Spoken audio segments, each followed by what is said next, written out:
Thailand, a military patrol makes its way through the remains of a village attacked by communist forces. This settlement was hit by raiders from nearby Cambodia. Khmer Rouge attackers slipped over the border at night, sprayed defenseless Thai men, women and children with machine gun fire and put their homes to the torch.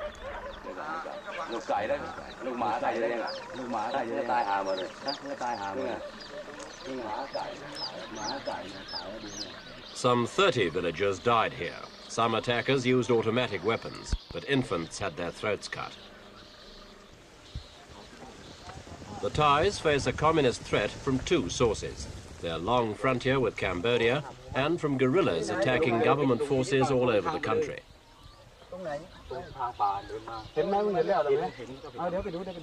A series of raids like this have led to fierce clashes between Thai troops and frontier police on the one hand and the Khmer Rouge.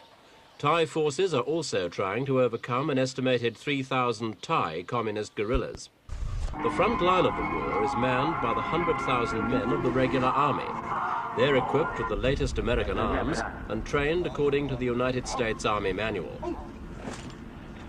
These infantrymen do patrol work and specialize in ambushing the guerrillas.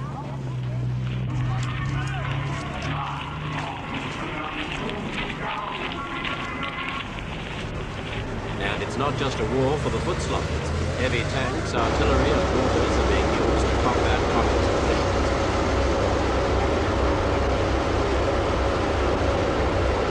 These tanks are ideal weapons when it comes to open warfare against the easily identified enemy.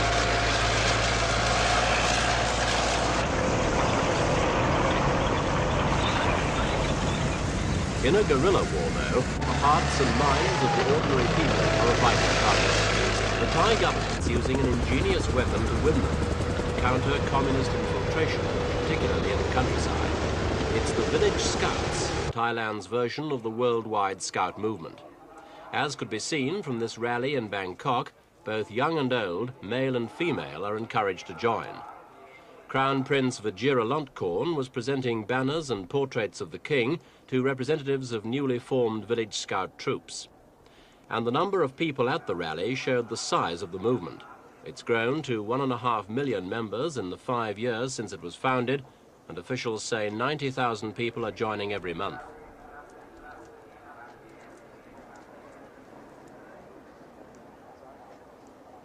One of the movement's main aims is to give villagers a closer sense of unity so that each village's scout unit is one big happy family. They are taught to have a sense of responsibility towards their fellow citizens, especially King Bhumifol Adulyadej. The village scouts taught to look out for signs of communist infiltration, which they should report to the authorities.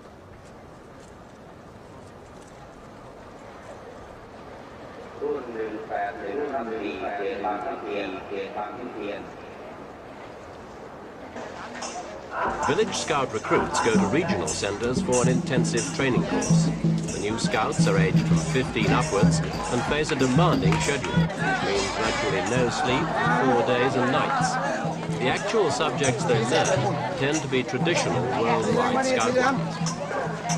It's a non-stop round of learning skills. Distinguishing between different smells, for instance, helps develop their abilities to track. An alert nose can identify a communist guerrilla campfire and stockpiles of food, or even arms and explosives. These were the sort of techniques taught by the World Scout Movement's founder, Baden Powell, to his boys during the Boer War siege of Mafeking.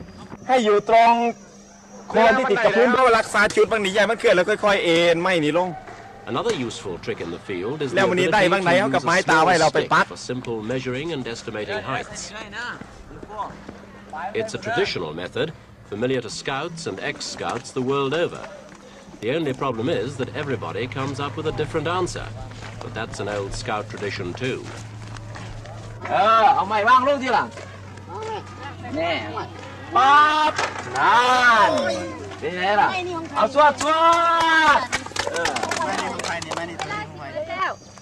Almost as well worn is this simple way of expanding the memory and powers of observation. It's a technique called Kim's game, after a character in Rudyard Kipling's Jungle Book.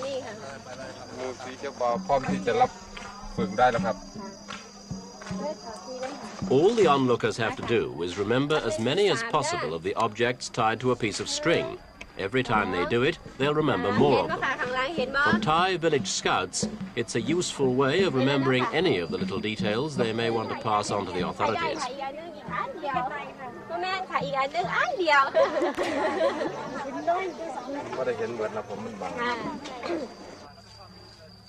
This is a rather bizarre version of the same thing, following the same rules.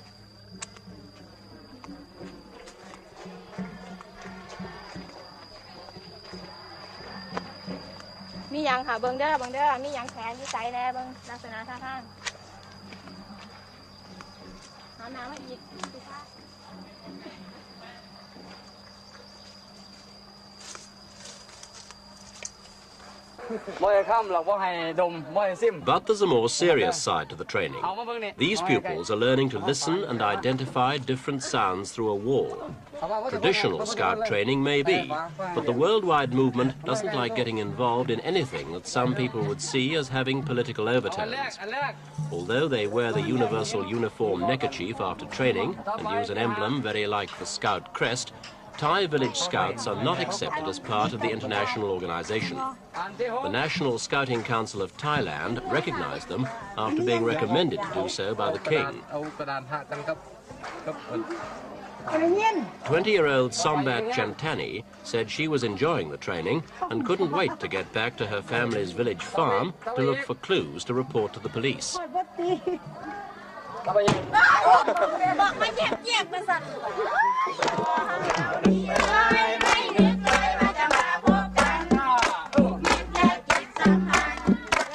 The training also has a heavy emphasis on Thai tradition and culture. A firm belief in their ancient heritage is instilled in the pupils, along with loyalty to the king, all as a stand against communism.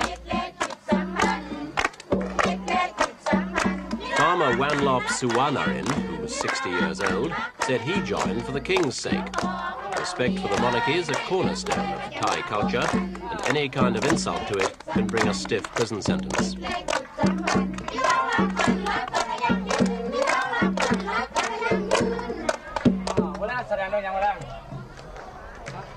Everything looks peaceful enough at that training center, but communist guerrillas are spread all over Thailand. Scores of soldiers and policemen have been killed or maimed by their bullets, bombs and booby traps.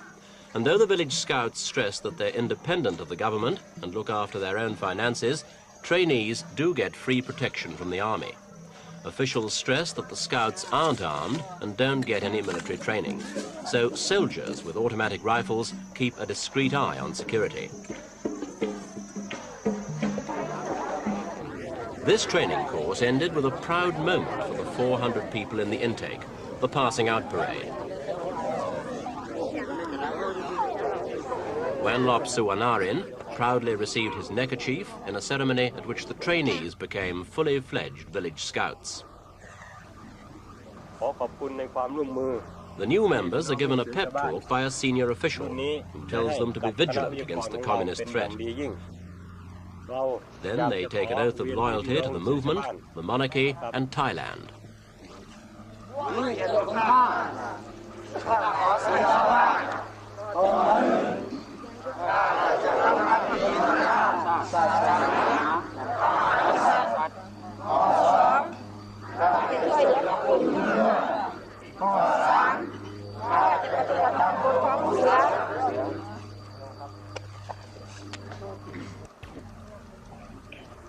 One of the concepts of the movement is that social class and religion are barriers to neither membership nor progress. Village scouts can be anything from wealthy businessmen to humble peasants. Some are Buddhists, others Hindus, Muslims or Christians.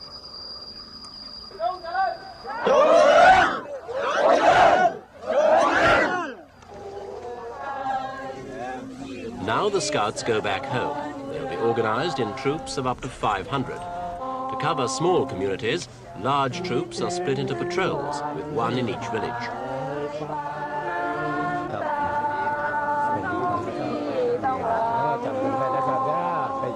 The new scouts get the best wishes of the security forces before they go back to their villages. There they'll be divided into groups dealing with public security, agricultural development, education, religion, public health and disaster relief. Most members devote at least one evening a week to the movement, ever mindful of their duty to the king.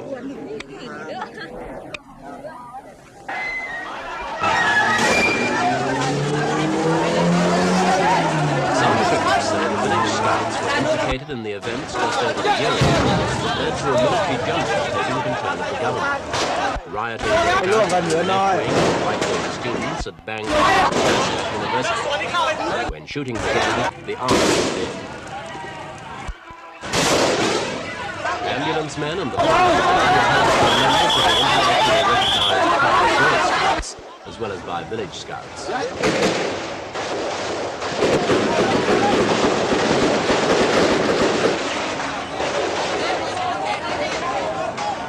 Scores of people were wounded and 46 died.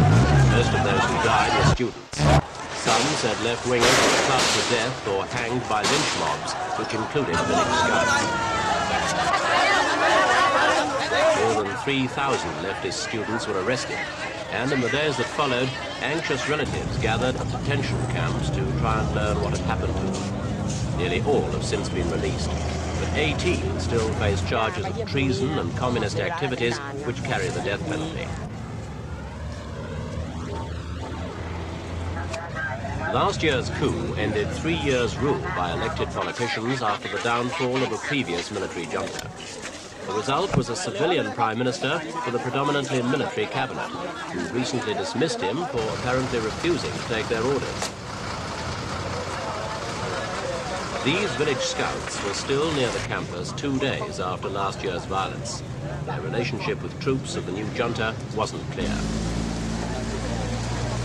Some village scout leaders near Bangkok were reported as saying they had taken members to the campus so they could protect the monarchy from communist students. But officials of the movement stressed they had only been helping ambulance men and the fire brigade.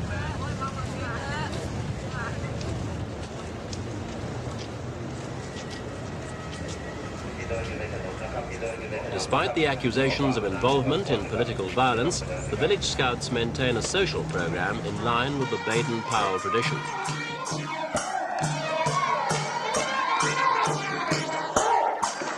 A leader who took his scouts to the Bangkok campus was later in charge of this campfire party.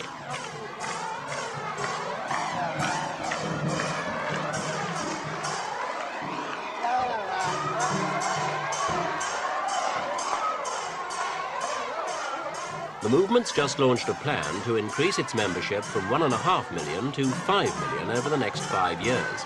Perhaps its ability to combine Thai tradition with the movement's other aims will help it succeed.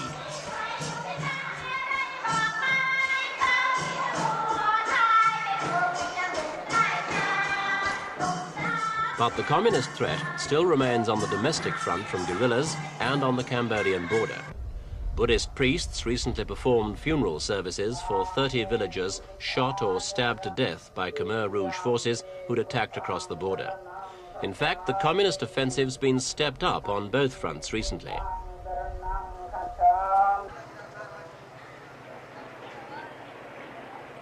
The Thai government started arming village defense volunteers.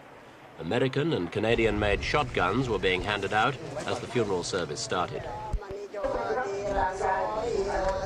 But the government action came too late to save these villagers the heartbreak of cremating their loved ones.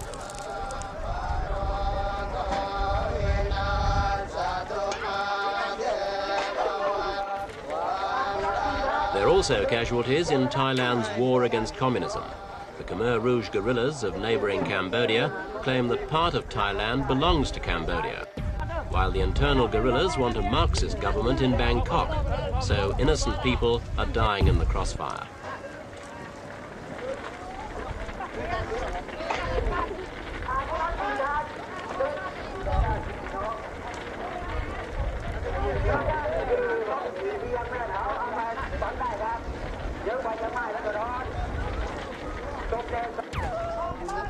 This woman had her head shaved as a sign of mourning when her husband died in the guerrilla raid.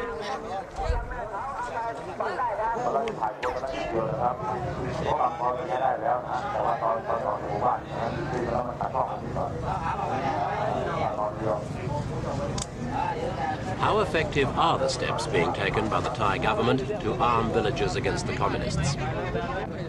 They're armed with shotguns, which are no match for the communists' automatic weapons.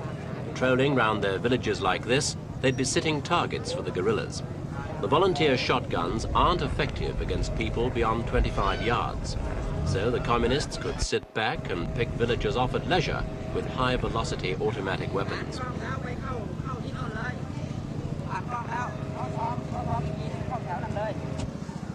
Observers say the village defense volunteers are heavily infiltrated by the communists. Maybe that's the reason the government don't give them more effective weapons. They'd only be arming their enemy as well as training him.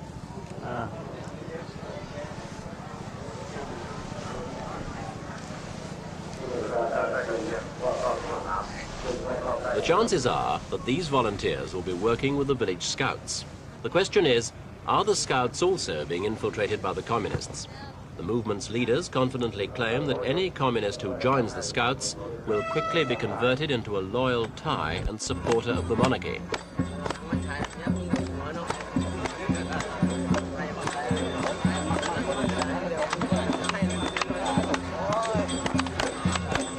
The tide of communism has been engulfing much of Southeast Asia in recent years. Only time will tell if the Thai government's philosophy can stem it.